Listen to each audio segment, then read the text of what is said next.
Hey everyone! Today we're going to be practicing a reading strategy called drawing conclusions based on what we know and what we read. Drawing conclusions or coming to a conclusion means you figure out more information by putting together clues. They could be clues that you see in a picture or clues that you read about. Let's practice with this. Look at this picture. What do you see? What conclusion can you make about what's happening? Picture in your mind someone who is mad, happy, sad, or excited. What kind of clues do people give you on their faces about how they feel? If you already know about that, take a look at these characters' faces. How are they feeling? Happy. Maybe he's excited. Why is the boy happy?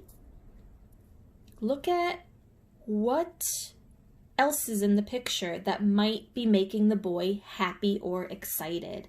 That's drawing a conclusion. The only word on the page is happy, but you might be asking yourself, why is he happy? What is happening? If you put together some more clues, that's drawing a conclusion.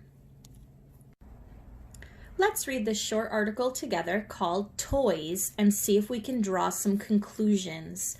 Use what you read and what you already know or can guess. Boys and girls have played with toys for thousands of years, but they haven't always played with the kinds of toys you may be used to. For instance, children in ancient times did not play with plastic dolls that had moving eyes and computerized voices. Their dolls might have been carved out of wax or clay. How real do you think the dolls from ancient times looked? That's something you can think about while you read this little paragraph of information. Let's keep going to this paragraph. Children in ancient times did not go to the toy store and buy boxes of construction sets that were filled with plastic blocks. They made buildings out of sticks they found outside. Years from now, boys and girls will read about toys you played with and think they are old-fashioned. Toys will always bring a smile to children's faces. So, what are some conclusions that we can draw from this article? An author doesn't always tell you everything. When you read, you have to do some thinking and make some connections that will help you draw conclusions. In this paragraph, it said that children in ancient times did not play with plastic dolls that had moving eyes and computerized voices. So, you can draw a conclusion by thinking, why? Why didn't they have dolls like that?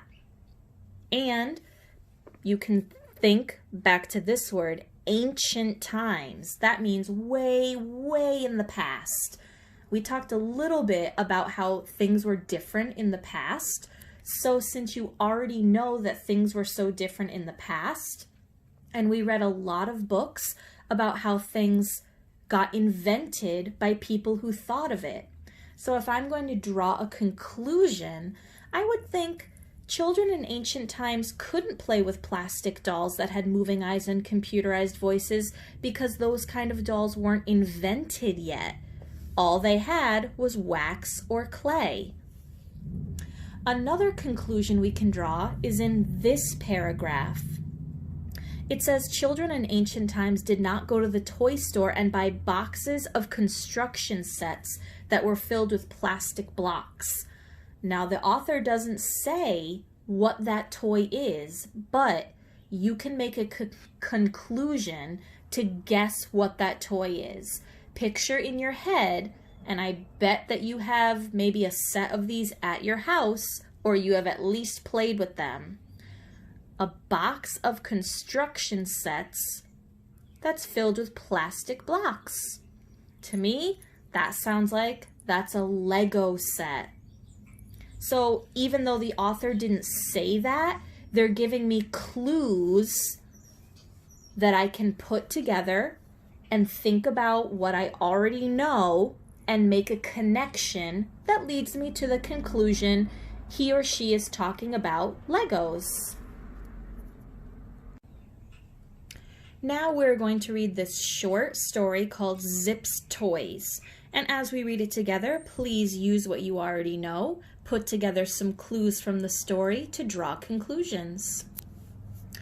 Zip is a furry gray cat who likes playing with toys, but not the kinds of toys you would imagine a cat to like. For instance, one day someone in her family brought her a catnip mouse from the store. "I don't like catnip mice," meowed Zip, and she went back to chasing a crumpled piece of paper across the floor. What do you already know about cats that helps you understand this sentence? Another day, someone in her family brought her a feathery ball from the store. "I don't like feathery balls," meowed Zip, and she went back to batting a pen cap off the table.